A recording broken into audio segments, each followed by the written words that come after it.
The mountains held their breath that spring morning. She stood on the auction block, returned 3 times, wanted by none, too defiant, too unbroken. He emerged from the shadows, a mountain man with storm-gray eyes and blood on his past. He knew loving her would kill him. He bid anyway, jagged promises against a sky that gave nothing freely. Snow came early and stayed late. Wolves howled in the darkness, and the wind carried whispers of men who had wandered too far and never returned. It was a land that tested everything and forgave nothing. Those who survived learned to ask for little and expect even less. In the valley below the timberline, where the pines grew thick and the rivers ran cold, there existed a small trading post called Miller's Crossing. It was not much of a place.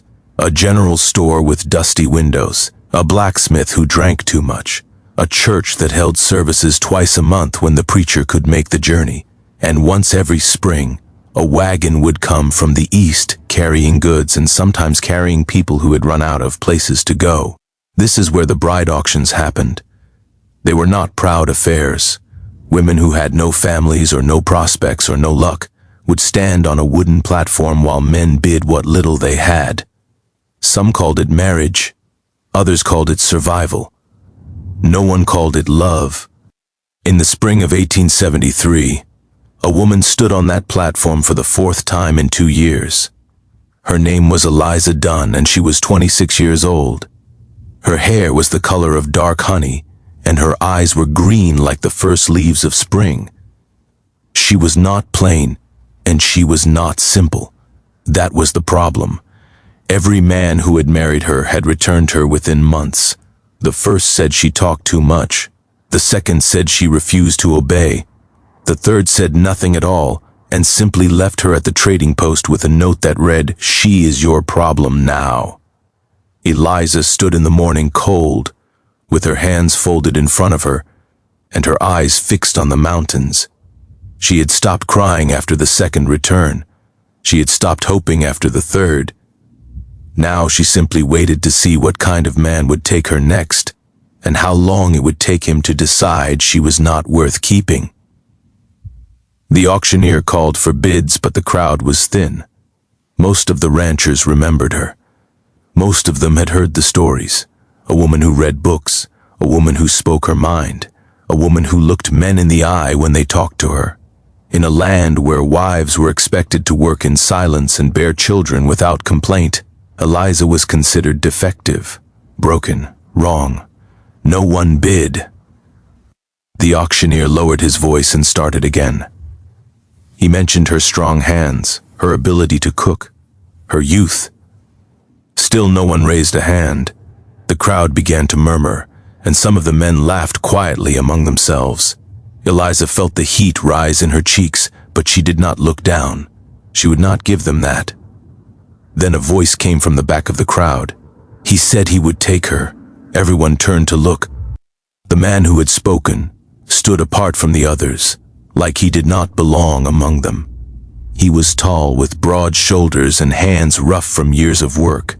His beard was dark and unkempt. His clothes were made from animal hides and patched wool. His boots were cracked from mountain winters, and his eyes were the color of a storm about to break. He carried no weapon visible, but something in the way he stood made men step aside without being asked. His name was Silas Kane, and he lived alone in the high mountains where the air was thin and the silence was complete. He came to Miller's Crossing once a year to trade furs for salt and flour and coffee. He spoke to no one more than necessary. He had no friends. He had no enemies. He simply existed like the mountains themselves, patient and enduring and utterly alone. No one knew why he wanted a wife. No one asked. The auctioneer took his money and signed the paper, and just like that, Eliza Dunn belonged to Silas Kane. He walked to the platform and looked at her for a long moment without speaking. She expected cruelty in his eyes. She expected hunger or anger or cold indifference. Instead, she found something she could not name, something careful, something waiting. He asked if she could walk far. She said yes. He asked if she was afraid of the mountains. She said no. He nodded once and picked up her small bag of belongings. Then he turned and started walking toward the tree line without looking back. Eliza followed because she had nowhere else to go. They walked for 2 days. Silas did not speak much, but when he did, his voice was low and even. He told her about the path they were taking. He told her where the rivers crossed and where the ice was thin. He told her to watch for loose rocks and to stay close when the wind picked up. He never raised his voice. He never ordered her. He simply told her what she needed to know to survive and trusted her to listen. On the second night, they made camp beneath an outcropping of rock that shielded them from the wind. Silas built a small fire and heated dried meat and beans in a tin pot. He handed her a portion without ceremony, and they ate in silence while the stars appeared one by one above the peaks.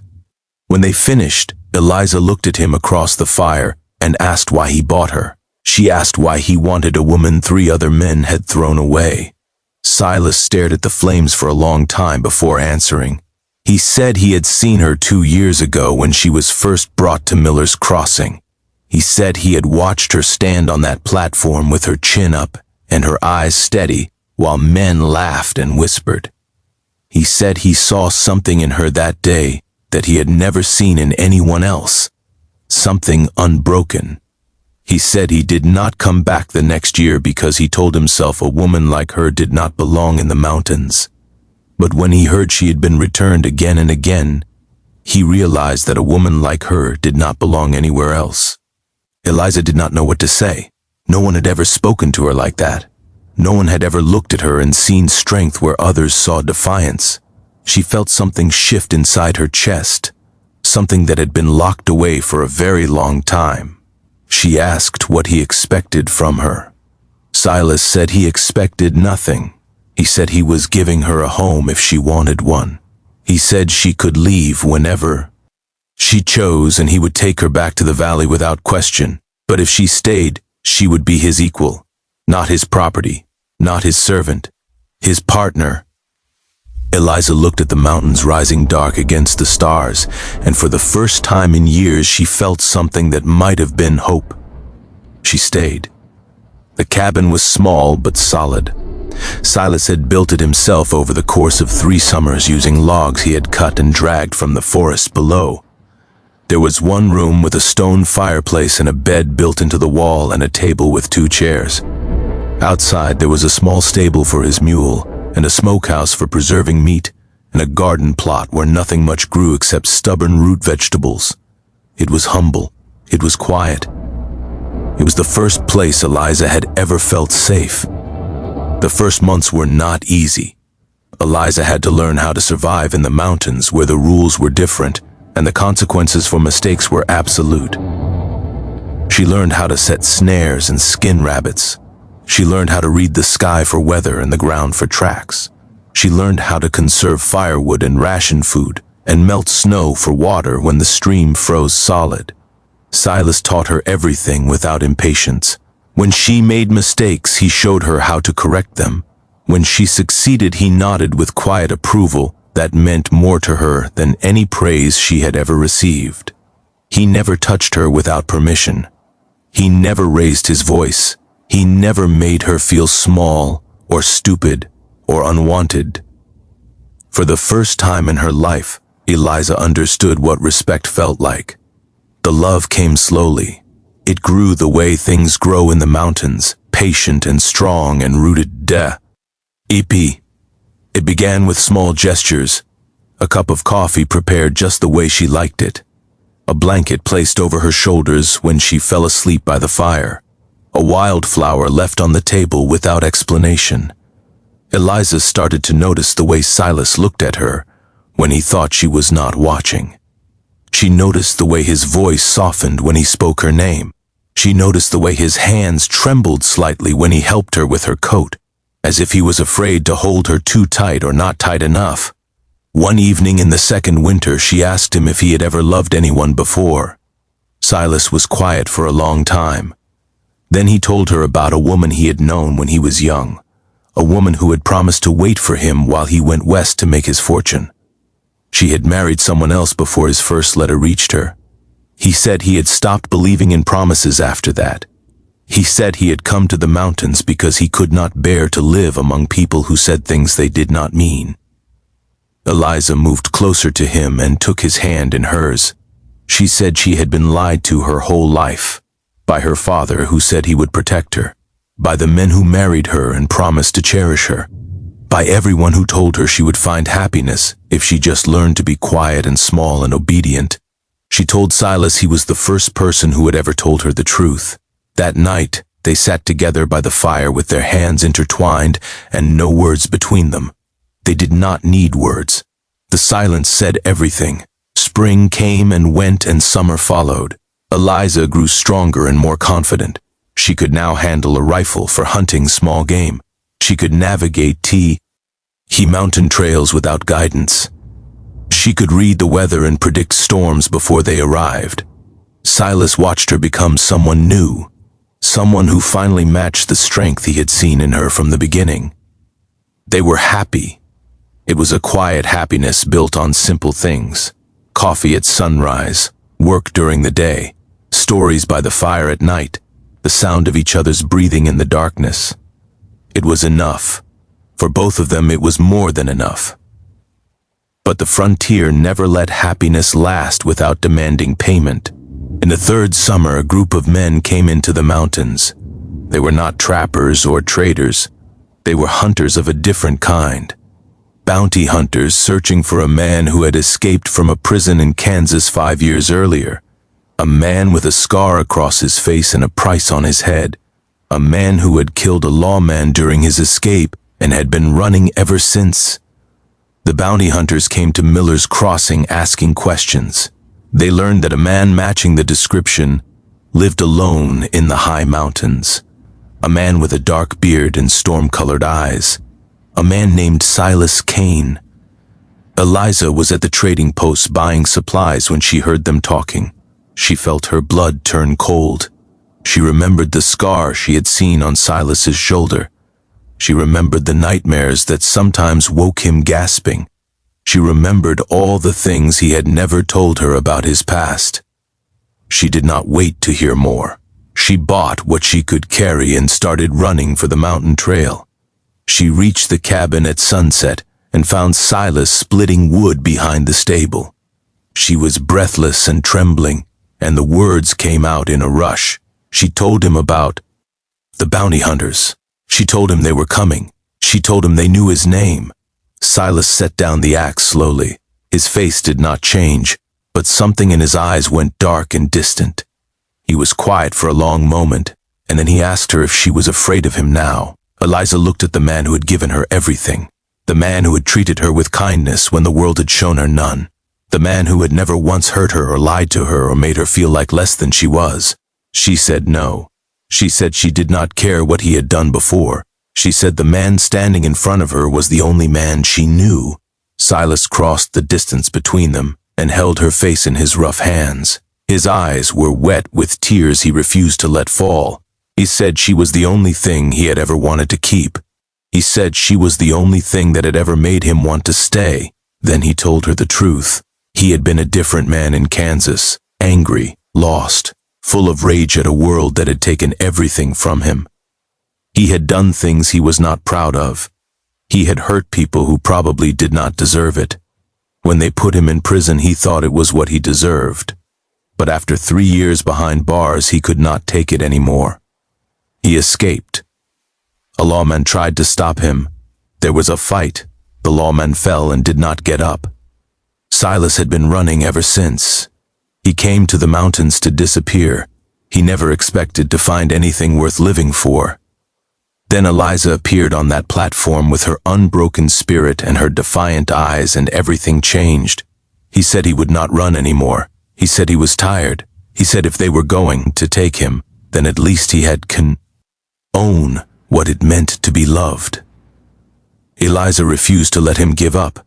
She said they would leave together. They would go further into the mountains where no one could follow. They would build another cabin in another valley and start again. She said she would not lose him now. They packed through the night, everything they could carry, food, blankets, tools, ammunition. They left before dawn and began climbing toward the highest passes, where the snow never fully melted, and the trails were known only to those who had lived there for years.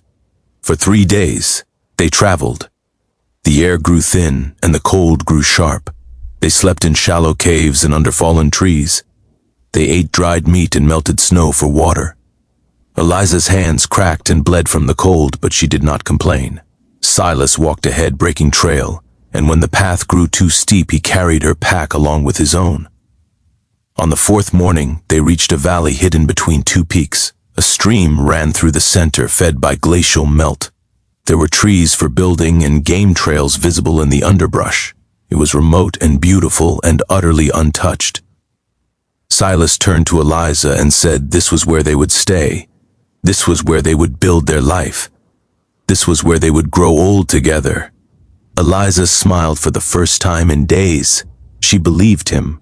She believed everything would be all right. They never heard the shot. It came from the ridge above where a bounty hunter had been tracking them for 2 days. The bullet struck Silas in the chest and he fell without a sound. Eliza screamed and dropped to her knees beside him. Blood spread across his shirt like a terrible flower blooming. She pressed her hands against the wound and begged him to stay. She begged him not to leave her. She begged him to fight. Silas looked up at her with eyes that were already growing distant. He raised one hand and touched her face, smearing blood across her cheek. His voice was barely a whisper. He said he was sorry. He said he should have given her more time. He said the years they had together were the only years of his life that mattered. He asked her to promise him something. Eliza could not speak through her tears, but she nodded. He asked her to live, not just survive, but truly live. He asked her to find happiness again, even if it was not with him. He asked her to never let anyone make her feel small or broken or worthless. He said she was the bravest person he had ever known. Then Silas Kane closed his eyes, and the mountains fell silent. Eliza buried him in that hidden valley beneath a pine tree that overlooked the stream. She carved his name into the bark with his own knife. She stayed beside the grave for 3 days, unable to leave. When the food ran out and the cold became unbearable, she finally stood and began the long walk down. She never returned to Miller's Crossing. She never spoke of what happened in the mountains. She walked south until she found a small town in New Mexico, where no one knew her name or her past. She took work as a seamstress. She kept to herself. She never married again, but she kept her promise. She lived, truly lived. She read books and spoke her mind and looked men in the eye when they talked to her. She helped other women who had been cast aside by the world. She taught them that being different was not the same as being broken. She taught them that love could come from unexpected places if they were brave enough to accept it. When Eliza Dunn died at the age of 73, she left behind a letter addressed to no one in particular. The letter told the story of a mountain man who had seen something in her that no one else could see. A man who had given her shelter when the world offered none. A man who had loved her completely and without condition until his very last breath. The letter ended with a single line. He bought the bride everyone returned, and he never let her go. They say if you travel to that hidden valley high in the Colorado mountains, you can still find the tree where Silas Kane is buried. The carving has faded with time, but the letters are still visible if you know where to look. And on quiet evenings, when the wind dies down and the stream runs soft, some people swear they can hear 2 voices speaking in the darkness. A man's voice low and steady, a woman's voice brave and unbroken, saying the things they never had time to finish. That is the story they tell. Like all the best stories of the Old West, it begins with rejection and ends with redemption. It begins with a woman no one wanted and a man no one knew. It ends with a love so fierce that even death could not diminish it. And like all true legends, it asks a question that has no easy answer. What would you do for the one person who saw you clearly when the rest of the world looked away?